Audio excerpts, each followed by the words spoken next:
Personajes de carne y sabueso.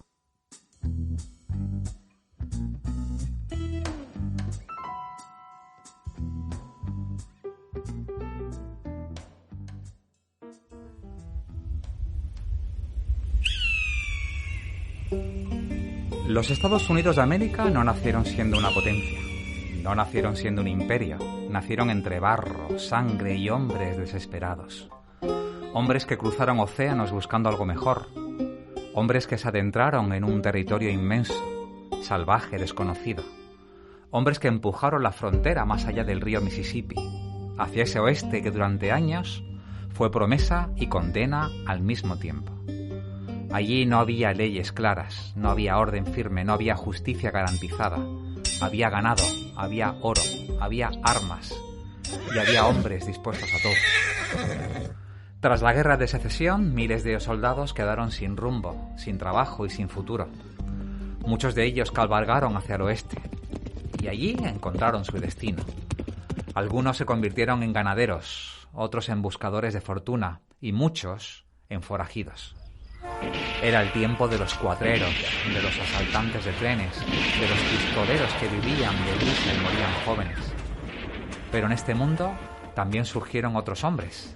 Hombres que no huían de la ley, pero tampoco pertenecían de todo a ella. Hombres capaces de moverse entre ambos lados, de entender a los criminales porque, en cierto modo, eran como ellos. Uno de esos hombres fue nuestro protagonista de Personajes de carne y sabueso. Hoy, amigos y amigas, rendimos homenaje y rendimos tributo al gran Charles Siringo, aquel que vivió el oeste como vaquero, como detective, como escritor y como testigo privilegiado de una época irrepetible. Aquel que convirtió sus recuerdos de vaquero en alguno de los libros más influyentes sobre el oeste y que acabó enfrentándose a la propia agencia Pinkerton por atreverse a contar lo que había vivido. Aquel que cambió las rutas ganaderas por las identidades falsas, infiltrándose entre cuatreros, pistoleros y asaltantes de trenes, siguiendo la pista de hombres como Billy el Niño, Butch Cassidy o Sundance Kid. Aquel que se convirtió en uno de los agentes más célebres de la Agencia Nacional de los Detectives Pinkerton y que años después también colaboraría con la legendaria agencia de William J. Vance. Aquel que tuvo tantas vidas que resulta difícil creer que todas pertenecían al mismo hombre. Pero antes debemos fijar nuestra atención en un aspecto fundamental para poder entender esta historia.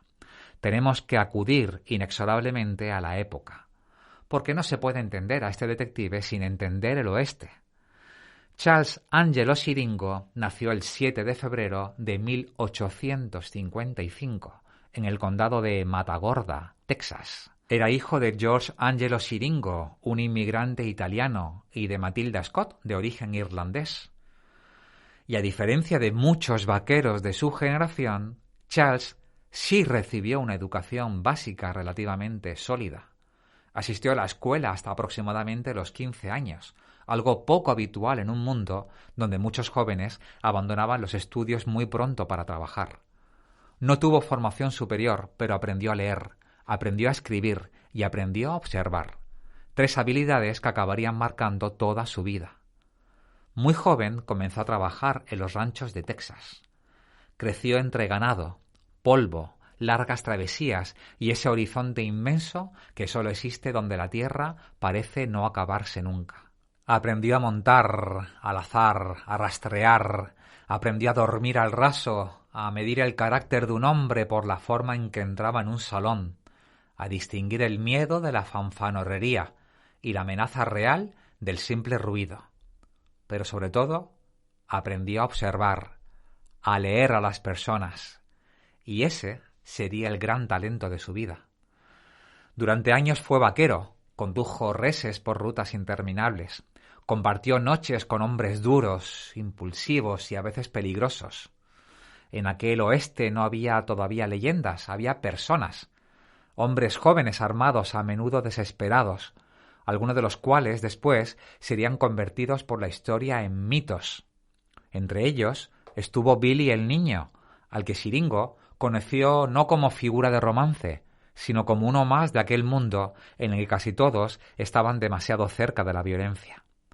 Siringo era entonces un hombre del oeste, y nada hacía pensar que un día terminaría siendo una de sus grandes infiltrados. Pero la vida de Charles Siringo estaba a punto de cambiar. Después de años recorriendo el oeste, decidió probar suerte lejos de las rutas ganaderas. En 1884 se casó, abrió un pequeño negocio en Kansas y comenzó a escribir sus recuerdos. El resultado fue Un vaquero tejano, publicado en 1885. Y aquello ya era algo extraordinario, porque no se trataba de una novela sobre el oeste, ni de un periodista describiendo la vida de los cowboys. Era un auténtico vaquero contando su propia historia. De hecho, muchos historiadores consideran a Siringo el primer vaquero que escribió una autobiografía. El libro tuvo éxito, y ese éxito lo llevó a tomar una decisión importante. En 1886 se trasladó con su familia a Chicago para impulsar una nueva edición de la obra y abrirse camino en el mundo editorial. Pero claro, Chicago no era Texas. Allí no había llanuras abiertas, no había ganado, no había horizontes infinitos. Había fábricas, había humo, había barrios obreros abarrotados y había una enorme tensión social. Aquella tensión estalló en mayo de 1886, durante la revuelta de Haymarket. Protestas obreras, explosiones, disparos, policías muertos, civiles abatidos, caos. Siringo no era un político, ni un ideólogo, pero era un hombre que había vivido lo suficiente como para reconocer cuando una sociedad entraba en conflicto. Y Chicago estaba cambiando delante de sus ojos. La violencia de Haymarket le impresionó profundamente, y durante semanas siguió las noticias, leyó los periódicos, escuchó conversaciones, observó cómo la tensión crecía entre trabajadores, empresarios y autoridades, y poco a poco llegó a una conclusión. Tenía la necesidad de empezar una nueva vida, una vida distinta a la del vaquero, una vida distinta incluso a la del escritor, que acababa de triunfar con Un vaquero tejano. Y fue entonces cuando tomó una decisión. Caminó por las calles de Chicago y se dirigió a una oficina discreta pero muy poderosa, la sede de la Agencia Nacional de los Detectives Pinkerton, la organización de investigación privada más importante de los Estados Unidos, fundada décadas antes por Alan Pinkerton. Sus agentes habían perseguido a delincuentes, protegido compañías ferroviarias, trabajado para grandes empresas e incluso colaborado con distintos organismos gubernamentales. No era una agencia cualquiera, era una organización que investigaba, vigilaba, infiltraba y protegía. Un lugar donde no bastaba con ser inteligente, había que ser útil, había que saber entrar en lugares donde otros no podían hacerlo. Y Siringo entró sin uniforme, sin placa y sin experiencia como detective. Pero llevaba consigo algo que no se enseñaba en ninguna academia. Experiencia de vida, calle, y pidió trabajo. Y como referencia utilizó un nombre importante, Pat Garrett, el hombre que había perseguido a Billy el niño. Exageró la relación, adornó los vínculos, pero funcionó. En la entrevista no presentó títulos ni certificados. Habló de rutas de ganado, de hombres armados, de noches sin ley, de peligros reales. Y eso impresionó, porque Pinkerton no tenía necesidad solamente de hombres listos. Tenía necesidad de hombres capaces de sobrevivir, hombres que pudieran mentir sin parecer que mentían. Y Siringo era perfecto para eso. Fue contratado, y así, casi de golpe, un vaquero se convirtió en detective. Pero no en un detective cualquiera. Desde el principio quedó claro que su función no estaría en una mesa de oficina ni en un archivo. Su lugar sería otro. Se infiltraría, entraría en el mundo del crimen no como perseguidor, sino como uno más. Y ahí es donde todo cambia. Porque Charles Siringo no abandonó su pasado, lo utilizó. Su forma de hablar, sus acentos, su manera de moverse, su conocimiento del terreno, su capacidad para leer hombres. Todo aquello que había aprendido entre caballos, polvo y ganado se convirtió en su mayor herramienta. Cuando llegaba a un lugar no parecía un detective, parecía exactamente lo que decía ser, un hombre del oeste. Siringo no fue un detective convencional, no investigaba desde fuera, se metía dentro. Su método era simple y al mismo tiempo de una audacia extraordinaria. Llegaba a un lugar conflictivo, un rancho, un pueblo minero, una ciudad dominada por delincuentes, y adoptaba una identidad falsa. No una cualquiera, sino una identidad creíble. Un pasado inventado, sí, pero construido con precisión. Un nombre falso, un delito a sus espaldas, una biografía capaz de sostenerse bajo preguntas. Y entonces se integraba, bajo distintos nombres: Charlie Anderson, Charles Carter, Tony Lloyd, Anderson. Se sentó a beber con forajidos, compartió fogatas, escuchó confidencias y se ganó amistades que en realidad eran herramientas de trabajo. Pero cada sonrisa era una mentira, porque mientras convivía con aquellos hombres los estaba traicionando realmente. En Wyoming se llegó a infiltrar en una banda especialmente peligrosa. Otros detectives lo habían intentado antes. 3, según se cuenta. Los 3 fueron descubiertos. Los 3 acabaron colgados. Siringo lo sabía y aún así entró. Se presentó como un fugitivo, un hombre con pasado violento, pero fue más allá. Creó una historia dentro de otra historia. Una identidad falsa protegida por una segunda identidad aún más compleja. De modo que si alguien rascaba la superficie, seguiría encontrando un personaje verosímil. Era un engaño dentro del engaño y funcionó. Vivió con ellos durante semanas. Cabalgó, bebió, habló, cayó, memorizó nombres, observó hábitos, reconstruyó movimientos y cuando tuvo todo lo necesario, desapareció. Poco después, la ley cayó sobre la banda. Eso era Siringo, no un pistolero, no un hombre de gatillo fácil, algo más sofisticado, un cazador de información. Sabía que el tiempo también era un arma. Podía esperar semanas o meses. Podía soportar humillaciones para no levantar sospechas. Podía fingir debilidad, cojera o miedo si con eso ganaba acceso al corazón y la confianza de una banda. Entendía que la mejor captura no era siempre la más rápida, sino la que se había cocinado en silencio. A finales del siglo XIX, pocos nombres despertaban tanta fascinación como los de Butch Cassidy y Sundance Kid, los hombres que décadas más tarde inmortalizarían Robert Redford y Paul Newman en Dos hombres y un destino. Pero antes de convertirse en mito cinematográfico, fueron 2 de los forajidos más buscados de todo el oeste. Asaltaban trenes, desaparecían sin dejar rastro, se movían como fantasma.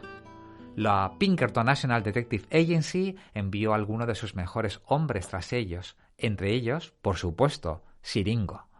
Durante años los persiguió, recorrió miles de millas, cambió de identidad, siguió contactos, estudió rutas, se infiltró en el entorno de la banda, conoció a aliados, observó costumbres, reconstruyó movimientos.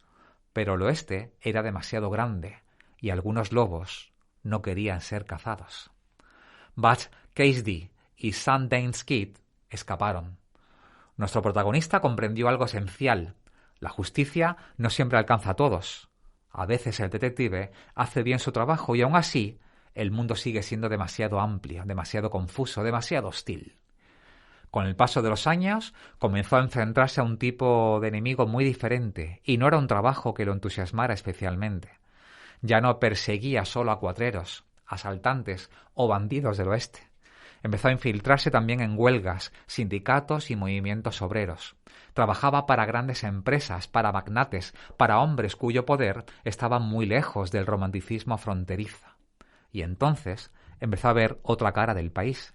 Hombres explotados, condiciones miserables, desesperación, violencia nacida no del gusto por el delito, sino de la pura necesidad. Y se hizo una pregunta cada vez más incómoda.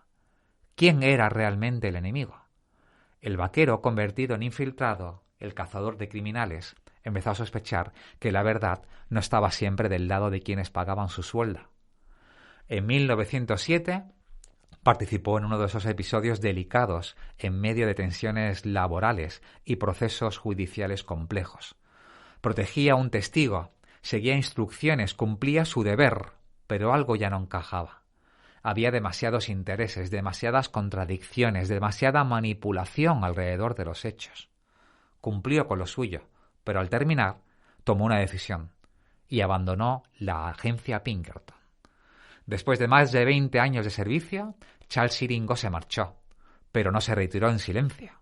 Escribió, y ese fue para la agencia una amenaza. Tras abandonar la agencia, Siringo decidió contar lo que había vivido durante más de 20 años de infiltraciones, persecuciones y operaciones encubiertas. Su intención era publicar una obra mucho más directa sobre sus años en la agencia, pero Pinkerton reaccionó con dureza. Llegaron las demandas, las presiones legales, los intentos de impedir la publicación.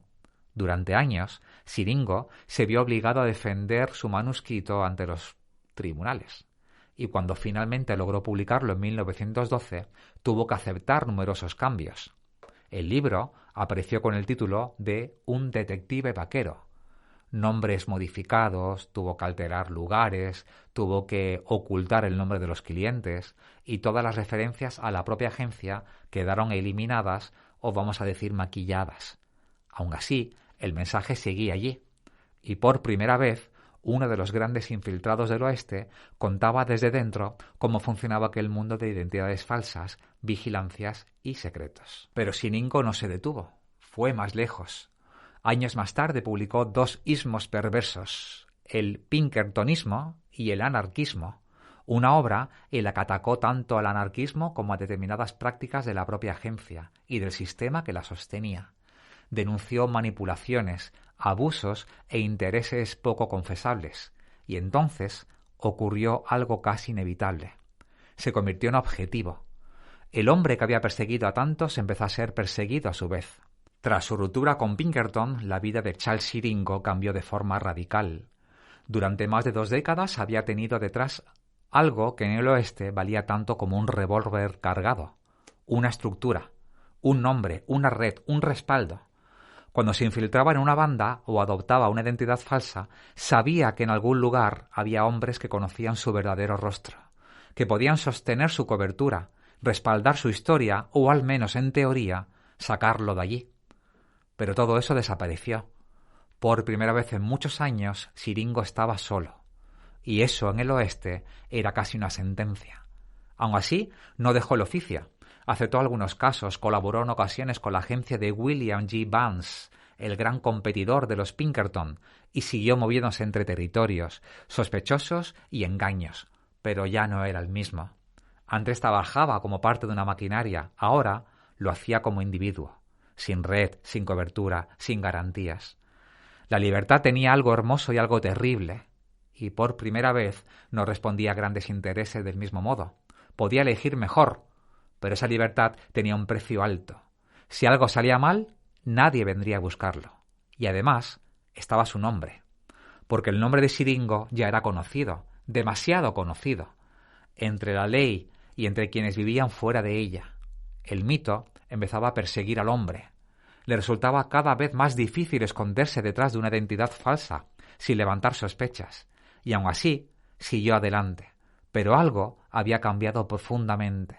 Ya no era el agente convencido de la misión, era un superviviente, un hombre que había visto demasiado, que había servido a un sistema y había terminado enfrentándose a él, y que empezaba a comprender algo inquietante, que el mayor peligro no estaba siempre en los forajidos, ni en los pistoleros, ni en las bandas. El mayor peligro era quedarse sin lugar, porque Siringo ya no era del todo un vaquero, tampoco era ya un agente de los Pinkerton, no pertenecía del todo a ningún bando, y aun así siguió cabalgando. Con los años regresó parcialmente a sus orígenes. Ya en la madurez volvió al campo y se unió a la patrulla montada de Nuevo México.